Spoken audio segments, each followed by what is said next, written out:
Hi friends. ஒரு சில டைம்லாம் வந்து ஏதாவது இந்த திடீர்னு வந்து இனிப்பா வந்து சாப்பிடணும் போல தோணும் இல்லையா? அந்த மாரி தான் எனக்கு இன்னைக்கு வந்து தோணிடுச்சு. அந்த மாரி தோணுறப்பலாம் யாராச்சும் செஞ்சு குடுத்தா சாப்பிடலாம் போல இருக்கும்.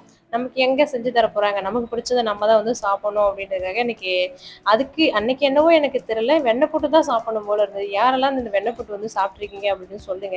இந்த வெண்ணெய் புட்டு வந்து எப்பயாச்சும் எனக்கு சாப்பிடணும்னு தோணுச்சுன்னா, அம்மா வீட்டுக்கு போனா செஞ்சு தர சொல்லி சாப்பிடுவேன். அம்மா வீட்டுக்கு இப்போ போறதே வந்து அதிகம் போறது இல்லையா, போயிட்டு அப்படியே உடனே வர மாதிரி தான் இருக்கு. இது என்னவோ இன்னைக்கு திடீர்னு வந்து செஞ்சு சாப்பிடணும் போல தோணுச்சு. சரி இதுதான் டக்குன்னு செஞ்சிடலாம் அப்படின்றதுக்காக இன்னைக்கு வெண்ணெய் புட்டுக்காக அரிசி வந்து ஒரு கிளாஸ் அரிசியை வந்து ஒரு 3 மணி நேரம் போல ஊற வச்சுட்டேன். லாஸ்டா எங்க அம்மா ஒரு 2 வருஷத்துக்கு முன்னாடி என் தங்கச்சி வீட்டுக்கு போயிருக்கிறப்ப அப்ப செய்ய சொல்லி சாப்பிட்டுருந்தோம். அதே தான். அதுக்கப்புறம் நான் வீட்டில் வந்து செஞ்சதே கிடையாது. இப்பதான் ஃபர்ஸ்ட் டைம் வந்து செய்றேன். பசங்களுமே இந்த இது என்னம்மா செய்ற என்னம்மா செய்ற வெண்ணெய் புட்டுடான்னு சொன்னா அவங்களுமே இப்பதான் சாப்பிட்டுருக்காங்க அம்மா செய்யறப்ப.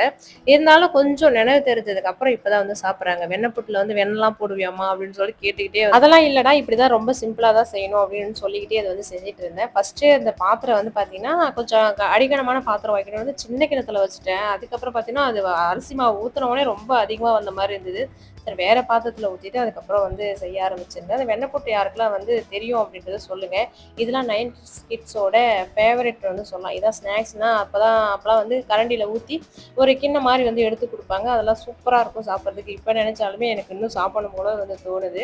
இதுக்கு வந்து 3 மணி நேரம் ஒரு பச்சரிசி வந்து ஒரு கிளாஸ் அரிசி ஊற வச்சுட்டு, கடலப்பருப்புமே அது மாரி ஒரு 2 மணி நேரம் வந்து ஊற வச்சுட்டு, ஒண்ணும் கிடையாது. ஒரு பங்கு தண்ணி அரிசினா, 1 கிளாஸ் அரிசிக்கு 2, 3 கிளாஸ் வந்து தண்ணி வந்து கொதிக்க வச்சுட்டு, நல்லா அந்த கடலப்பருப்பு வெந்த பிறகு நம்ம பச்சரிசி அரைச்சு வச்சிருக்கோம் இல்லையா நல்லா நைஸா, அத ஊத்தி நல்லா வந்து தொழவிட்டு, அதுக்கப்புறம் வந்து தொழவுன பிறகு கையில வந்து தண்ணி வச்சு நல்லா தொட்டு பார்த்தாலே வந்து கையில ஒட்டாம வரணும். இதான் வந்து வெண்ணெய் புட்டுன்னு சொல்லலாம். நீங்க யாரெல்லாம் சாப்பிட்டுருக்கீங்க அப்படின்றத கமெண்ட்ல சொல்லுங்க. இன்னைக்கு நம்ம ஃபேமிலில பத்மா சிஸ்டருக்கு வந்து பிறந்த நாள். இனிய பிறந்த நாள் வாழ்த்துக்கள் சிஸ்டர். எப்போ ரொம்ப சந்தோஷமா ஹாப்பியா இருங்க.